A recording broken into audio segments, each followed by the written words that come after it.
मैं विशाली हुबलीकर और मेरे चैनल में आप सबका बहुत बहुत स्वागत है। तो आज मैं आप लोग को बताने जा रही हूँ पत्र लेखन के बारे में। और पत्र लेखन जो होता है वो हर एक व्यक्ति को आना ही चाहिए और हर एक बात का नॉलेज तो रहना ही चाहिए, है ना।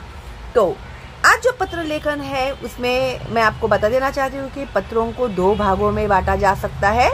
एक है औपचारिक पत्र जिसमें होता है आवेदन पत्र, शिकायती पत्र, व्यावसायिक पत्र जो बिजनेस के रिलेटेड है, पुलिस अधिकारी को, किसी म्यूनिसिपैलिटी के अधिकारी को, जो अननोन पर्सनालिटीज होते हैं उन्हें जो हम लोग लेटर लिखते हैं उसे कहते हैं औपचारिक पत्र, जिसे इंग्लिश में कहते हैं फॉर्मल लेटर राइटिंग। ओके। और उसके बाद आता है पारिवारिक मीन्स अनौपचारिक पत्र लेखन, उसे इंग्लिश में कहते हैं इनफॉर्मल लेटर्स, जिसे हम अपने परिवार के सगे संबंधियों के बीच पत्र व्यवहार करते हैं तो इसे कहते हैं अनौपचारिक पत्र लेखन मीन्स इनफॉर्मल लेटर राइटिंग। तो इसके पहले भी मैंने आप लोगों को बहुत सारे पत्र लेखन एक्सप्लेन किए हैं, कुछ ऐसे ही लिखकर अपलोड किए हुए हैं, कुछ लिखकर भी बताया है कि कैसे आप लोग को पत्र लिखना चाहिए। हर एक टॉपिक हमारा कवर हो गया है। फिर भी आज मैं आप लोगों को एक पत्र लेखन एक्सप्लेन करने जा रही हूँ जो बहुत ही इम्पोर्टेंट है और नॉर्मली एग्जाम में ये पूछा ही जाता है। तो आज का जो हमारा पत्र है ये है सफलता पर बधाई देते हुए मित्र को पत्र लिखो। ठीक है। तो कुछ ऐसे इसमें कामयाब हुआ है आपका दोस्त, इसके लिए इसे आपको पत्र लिखना है। तो ये कौन सा लेटर हुआ? करेक्ट, अनौपचारिक पत्र लेखन हुआ। अगर उन लोगों ने आप लोगों को यहाँ पर एड्रेस मेंशन किया है तो आप लोग वही एड्रेस लिखिएगा। अगर मेंशन नहीं किया है तो आप अपने मन से कोई भी एड्रेस लिख सकते हैं। ठीक है। तो अभी पत्र लेखन में जो होता है ना, बारीकियां बहुत होती है। ठीक है। जैसे काना, मात्रा, वेलांटी, क्वामा, मात्रा, वेलांटी, ये जो बारीकियां होती है ना वो बहुत ही इम्पोर्टेंट होती है। ठीक है। तो भी पता आप लिखोगे, नंबर लिखा है 103 के बाद है क्वामा, सलील विला के बाद है क्वामा। ठीक है। ये सब नोटिस किया जाता है, आधे आधे मार्क काटेंगे एक गलती में। शिवाजी पार्क क्वामा, फिर पुणे पिन कोड। ठीक है। उसके बाद यहाँ पर दिया हुआ है ईमेल। उसके बाद यहाँ है डेट। डेट आप लोगों को लिखना भूलना नहीं है। ठीक है, वरना उसके लिए भी आपके आधे मार्क्स जाएंगे। तो कैसे लिखा है देखो, 17 जून क्वामा 2022। ठीक है। तो प्रिय मित्र धवल, अभी आपके दोस्त का जो भी नाम है या गर्ल है, लेडीज है, तो वो नाम लिखिएगा। फिर उसके बाद क्वामा जरूर दीजिएगा। ठीक है। सप्रेम नमस्ते के बाद है फुल स्टॉप। बहुत से बच्चे जो है ना कंफ्यूज होते हैं कि मराठी और हिंदी में फुल स्टॉप कैसे देना चाहिए। मराठी में जो फुल स्टॉप होता है वो डॉट देते हैं और हिंदी में जो होता है ना ये इस तरह से दंडी देते हैं। तो हिंदी का फुल स्टॉप ऐसा होता है। तो हम सब यहाँ कुशल पूर्वक है। सबसे पहले अपनी खुशहाली हमने जताई। उसके बाद एक क्वामा, आशा है तुम सभी कुशल पूर्वक होगे। ओके। उसके बाद एक फुल स्टॉप। आज ही तुम्हारा पत्र प्राप्त हुआ। प्राप्त हुआ लिखोगे तो भी चलेगा। आज ही तुम्हारा पत्र मिला। अगर आप लोग को प्राप्त हुआ डिफिकल्ट लग रहा है तो आप लिख सकते हैं मिला। ज्ञात हुआ कि तुमने जिला स्तर की। अभी ज्ञात हुआ की जगह पर अगर आपको ज्ञात हार्ड लग रहा है तो ऐसे लिखो के पता चला। पता चला कि तुमने जिला स्तर की चित्र प्रतियोगिता में प्रथम स्थान प्राप्त किया है।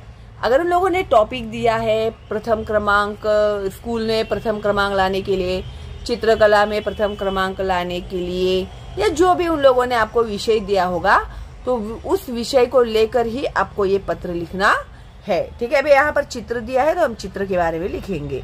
तो चित्र प्रतियोगिता में प्रथम स्थान प्राप्त किया है, पहला क्रमांक प्राप्त किया है, ऐसे भी लिखोगे तो भी चलेगा। ठीक है। मित्र के बाद एक क्वामा, यह जानकर मुझे बहुत खुशी हुई।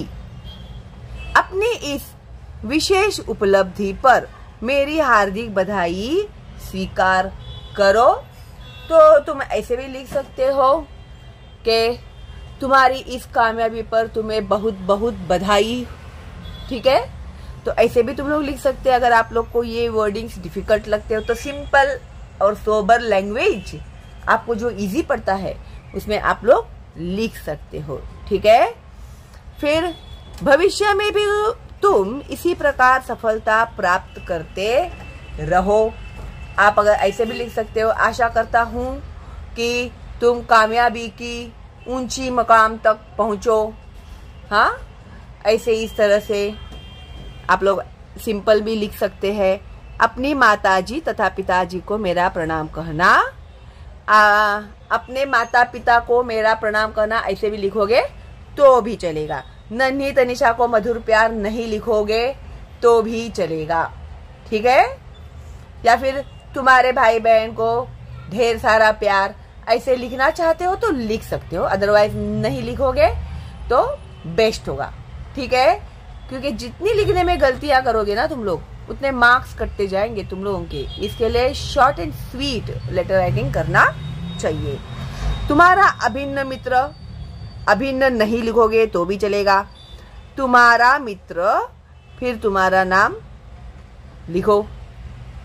ठीक है ना, सिंपल इजी लैंग्वेज में मैंने तुम लोग को बताया भी, तुम लोग इजीली किस तरह से उसे लिख सकते हो।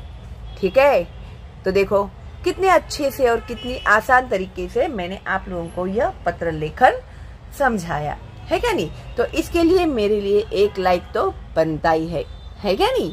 तो आप नए मेरे चैनल पे तो सब्सक्राइब कीजिए, बेल का आइकन टैप करना मत भूलेगा, क्योंकि सारे वीडियोस जो होते हैं ना मेरे बहुत ही इम्पोर्टेंट होते हैं। और जो मैं क्वेश्चन पेपर्स आप लोगों को अपलोड कर रही हूँ उन पेपर्स को जरूर सॉल्व करना। देखो मुझे कमेंट्स आ रहे हैं बच्चों के कि मुझे फोन भी आ रहे हैं बच्चों के कि आपने जो क्वेश्चन पेपर्स अपलोड किए थे, स्पेशली 9, 8, 7 सारे, तो हम लोगों ने वो सॉल्व किए घर में बैठकर। उसमें से 60%, 80% किसी ने कहा सेम टू सेम पेपर आया हुआ था। तो it depends upon your luck. हाँ, लेकिन पेपर सॉल्व करते रहना, ताकि जो घबराहट होती है ना क्वेश्चन पेपर सॉल्व करने की, वो घबराहट आपके मन में से निकल जाए। इसके लिए भी मैं ये जो क्वेश्चन पेपर्स है कहाँ से लाके तुम लोग के लिए अपलोड करती हूँ। तो एक लाइक जरूर देना, और फ्री है मेरा ये चैनल, तो प्लीज ज्यादा से ज्यादा बच्चों तक मेरे चैनल का लिंक फॉरवर्ड जरूर करना। ठीक है, और अभी आप लोगों के एग्जाम्स आ रहे हैं नजदीक, तो ध्यान रखिएगा कि आप लोग अभी बीमार ना पड़ो। गर्मियां बहुत आ गई है, तो आप लोगों को ज्यादा से ज्यादा पानी पीना चाहिए। धूप में बाहर खेलने नहीं जाना है, ठंडा नहीं खाना है, जिससे आपको सर्दी खांसी बुखार हो सकती है, और एन एग्जाम के समय में बच्चे बीमार पड़ते हैं।